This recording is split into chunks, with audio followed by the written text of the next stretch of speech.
Bismillahirrahmanirrahim. Aku berlindung kepada Allah dari godaan syaitan yang terkutuk. Bismillahirrahmanirrahim. Dengan menyebut nama Allah yang Maha Pengasih, Maha Penyayang. Alif Lam Mim.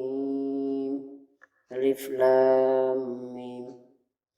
Tafsir huruf-huruf pendek atau terpotong seperti ayat di atas biasanya terdapat pada permulaan surat. Di dalamnya terkandung rahasia dan hikmah yang hanya diketahui oleh Allah Subhanahu wa taala. Sebagaimana keterangan dari Abu Bakar, Umar bin Khattab, Utsman bin Affan, Ali bin Abi Thalib, Ibnu Mas'ud dan sebagainya. Sebagian ulama berpendapat potongan-potongan huruf tersebut adalah nama-nama surat. Pendapat lain menegaskan bahwa huruf-huruf tersebut merupakan kunci pembuka yang dipakai oleh Allah Subhanahu wa taala dalam membuka atau mengawali Al-Qur'an. Husaib radhiyallahu an meriwayatkan dari Mujahid bahwasanya ia berkata, pembuka surat-surat dalam Al-Qur'an Qaf, Shad, Ha, Mim, To, Shin, Mim, Alif, Lam, Mim, Ro, dan lain-lain adalah terdiri dari huruf hijaiyah. Sebagian pakar bahasa Arab berpendapat huruf itu adalah huruf mu'jam, tidak Arab, yang dijadikan sebagai simbol pada awal surat sebagai penyempurna huruf-huruf lainnya yang berjumlah 28. Jika ada ungkapan dari orang tua, anakku menulis alif, ba, tasa, dan seterusnya, ini berarti si anak menulis keseluruhan huruf hijaiyah yang berjumlah 28 huruf. Inilah analogi yang dipaparkan Ibnu Jarir. Begitulah kurang lebih maksud dari huruf-huruf pendek yang terdapat pada awal surat dalam Al-Quran. Huruf-huruf pendek menunjukkan kemujizatan Al-Quran. Sebagian ulama termasuk Al-Laji dalam tafsirnya berpendapat bahwa penyebutan huruf-huruf pendek pada setiap awal surat menyiratkan kemujizatan Al-Quran. Rangkaian-rangkaian huruf ini tidak bisa disingkap makna pastinya, karena hanya Allah Subhanahu wa taala yang tahu. Pendapat ini senada dengan Al-Farra, Jamarkasi, Ibnu Taimiyah, Abu Huzzaz. Pada prinsipnya Jamarkasi menegaskan bahwa huruf-huruf pendek tersebut tidak sekedar diletakkan pada awal surat dengan makna parsial sebagai simbol dari huruf-huruf dalam ayat berikutnya. Di balik peletakannya terkandung nilai tata bahasa yang sangat tinggi. Misalnya unsur tantangan terhadap orang-orang yang menentang atau meragukan Al-Quran. Sebagaimana pengungkapan cerita-cerita dalam Al-Quran. Ketika beberapa cerita dipaparkan beberapa kali, hal itu tidak berarti bahwa terdapat kesia-siaan dalam Al-Quran. Cerita yang sama namun ditempatkan pada tempat yang berlainan pun memberikan substansi dan tendensi yang berbeda. Di dalam Al-Quran terdapat beberapa jenis huruf-huruf pendek pada awal surat.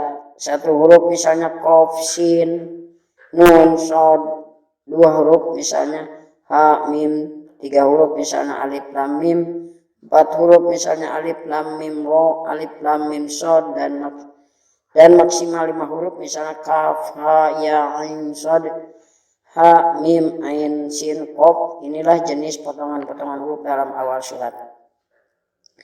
Ibnu Katsir menegaskan bahwa peletakan huruf-huruf pendek pada awal surat dalam Al-Quran sejatinya mengandung hikmah, mukjizat, dan keagungan meskipun makna sejatinya hanya Allah Subhanahu wa taala yang tahu. Namun kita bisa mengkajinya secara dalam demi meningkatkan keimanan kita kepada Al-Quran. Setidaknya ada 29 surat yang diawali dengan huruf-huruf pendek ini. Beberapa contoh lain dari ayat yang diawali huruf-huruf pendek ini adalah Alif, Lam, Mim, Zalikal Kitabul La Raiba Fihi. Alif, Lam, Mim, Allahu la ilaha illa huwal hayyul qayyum. Alif, Lam, Mim, Nazzala 'alaikal kitaba bil haqqi musaddiqan lima baina yadayhi wa anzalat Taurata wal Injil. Alif, Lam, Mim, Shad. Kitabun unzila ilaika fala yakun fi sadrika harajun min. Alif lam ra kitabun anzalnahu ilaika litukhrijan nasa minadh dhulumati ilan nur bi'izni rabbihim. Alif lam mim tanzilul kitabi la raiba fihi min rabbil alamin. Ha mim tanzilul kitabi minallahil azizil alim. Ha mim tanzilun min rahmanir rahim. Ha mim ain sin qaf. Kadzalika yuhi ilaika wa ilal ladzina min qablika Allahul azizul hakim. Zalikal kitabu la raiba fihi hudan lil muttaqin.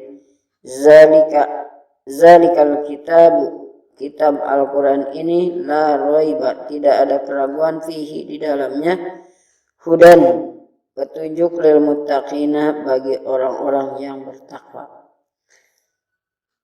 Tidak ada keraguan dalam Al-Quran. Yang dimaksud Alkitab dalam penggalan ayat tersebut adalah Al-Quran secara umum. Ayat di atas menegaskan bahwa tidak ada keraguan apapun di dalamnya.